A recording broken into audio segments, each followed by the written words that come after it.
55,000 টাকা বাজেটে PC build, তাও আবার মনিটর সহ। পুরাতন জেনারেশন দিয়ে আমরা অনেকেই কিন্তু পিসি বিল্ড করি কারণ বাজেট বাঁচানোর জন্য, কিন্তু আমরা কিন্তু আজকে যে পিসি বিল্ডটা নিয়ে আসছি সেটা হলো 13 জেনারেশনের প্রসেসর দিয়ে, তার সাথে আবার মনিটর সহ একটা পিসি বিল্ড। তো আমরা দেরি না করে সরাসরি চলে যাচ্ছি আজকের পিসি বিল্ডের দিকে।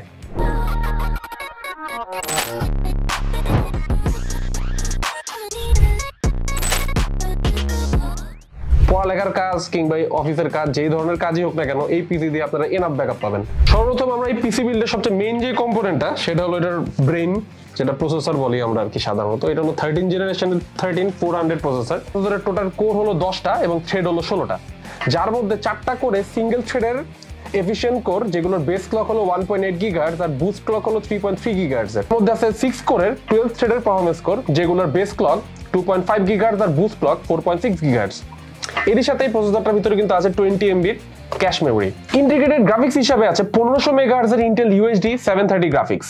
এই প্রসেসরটা দিয়ে কিন্তু আপনি বেশ কিছু ভালো ভালো গ্রাফিক্স কিন্তু পেয়ার আপ করতে পারবেন, যেমন RTX 3060, 4060 এর দিকে যদি যাই 6600 অথবা 7700 XT, এগুলো দিয়ে ইজিলি আপনি পেয়ার আপ করতে পারবেন হাই লেভেলের এডিটিং এবং গেমিং করার জন্য। মূলত যাদের উদ্দেশ্য একটা ভালো প্রসেসর না, পরবর্তীতে আপনারা গ্রাফিক্স কার্ড পেয়ার আপ করবেন অথবা আপগ্রেড করবেন একটা প্রসেসর থ্রুতে, তারা কিন্তু এই প্রসেসরটা দিয়ে আপনি কিন্তু বিল্ড করতে পারেন।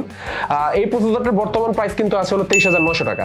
প্রসেসর নিয়ে কথা বললাম, এখন আসতেছি মাদারবোর্ডের দিকে। মাদারবোর্ডটা হলো আপনার আমরা নিছি 9,500 টাকার এই MSI PRO H610MS DDR4 এর একটি মাদারবোর্ড। যদিও এটা বাজেট বিল্ডের কথা মাথা রেখে আমরা এটা সিলেক্ট করছি।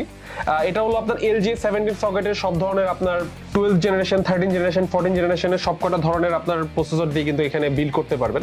তো আমরা র্যাম হিসাবে ব্যবহার করছি E4 এর এই র্যামটা। এটা হলো আপনার টাফ গেমিং এর 8GB 3200 মেগাহার্টজ এর র্যাম। এটার মূলত বর্তমান প্রাইস হলো 3400 টাকা। তো এটার হলো আপনার 8GB আছে, তার মানে 8GB মানে এক্সট্রা 8GB মানে এক্সট্রা FPS। সো আসলে মূলত এটা আপনার ফুল বিল্ডের লুক চেঞ্জ করে দিবে। এখন আমরা SSD নিয়ে কথা বলবো। SSDটা হলো এটা হলো টিম গ্রুপের আপনার হলো MP33 256GB এর একটি M.2 SSD। এই SSD এর কিন্তু সিস্টেম ফাইল কিংবা অন্যান্য ডেটা ফাইল স্টোরেজের জন্য কিন্তু যথেষ্ট ভালো একটা SSD বলা চলে। স্পিড হলো আপনার 1600 মেগাবাইট পার সেকেন্ড এবং রাইট স্পিড হলো 1000 মেগাবাইট পার সেকেন্ড।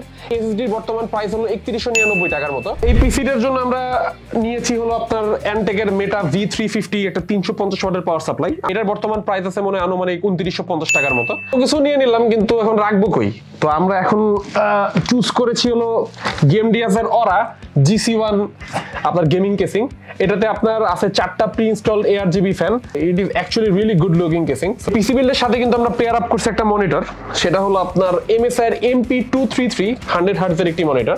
এটা একটি ফুল HD মনিটর VA প্যানেলের, কিন্তু এটা রেসপন্স টাইম কিন্তু 1 মিলিসেকেন্ডের মতো। 21.45 ইঞ্চের অ্যান্টি ফ্লিকার টেকনোলজি আছে এই মনিটরটাতে। মনিটরটার বর্তমান প্রাইস কিন্তু 9,900 টাকা। 13 জেনারেশনের i5-13400 দিয়ে বিল্ড করা এই পিসি সাধারণ সব ধরনের কাজই হ্যান্ডেল করতে পারবে।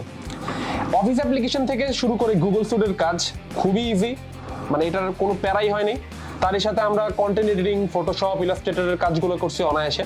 এছাড়াও 1080p রেজলিউশনের টাইমলাইনের বেশ কয়েকটা আমরা ভিডিও ফুটেজ কেটেছি।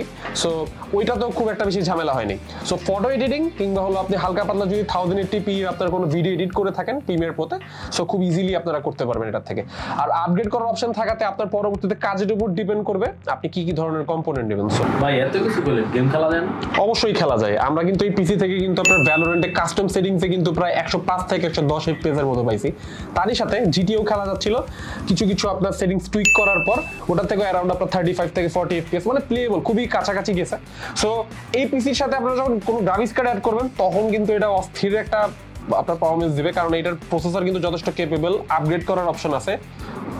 সো ফ্রিল্যান্সিং হোক কিংবা ডেটা এন্ট্রি, বাসা কিংবা ইউনিভার্সিটির কাজের জন্য এই মনিটর কিন্তু মোর দেন এনাফ, কারণ হলো এটার সাথে কিন্তু আপনার একটা মনিটরও পাচ্ছেন পেয়ার আপ করা। সো টোটাল অ্যারাউন্ড 55,000 এর আশেপাশে এই পিসিটা বলা চলে আপনাদের জন্য, যারা আপনার এই সব কাজগুলো করতে চাচ্ছেন তাদের জন্য hands down the best. So আমরা আজকের মতো এই পর্যন্তই রাখছি। টিল দেন আল্লাহ হাফেজ। আর অবশ্যই আমাদের স্টারটেক ইউটিউব চ্যানেল, টিকটক, দেন হলো আপনারা লিঙ্কডিনও যেতে পারেন। সো আমাদের কিন্তু সব ধরনের সোশ্যাল মিডিয়া হ্যান্ডেলগুলোই কিন্তু আমরা যথেষ্ট তৎপর থাকি। টিল দেন আল্লাহ হাফেজ, ভালো থাকবেন।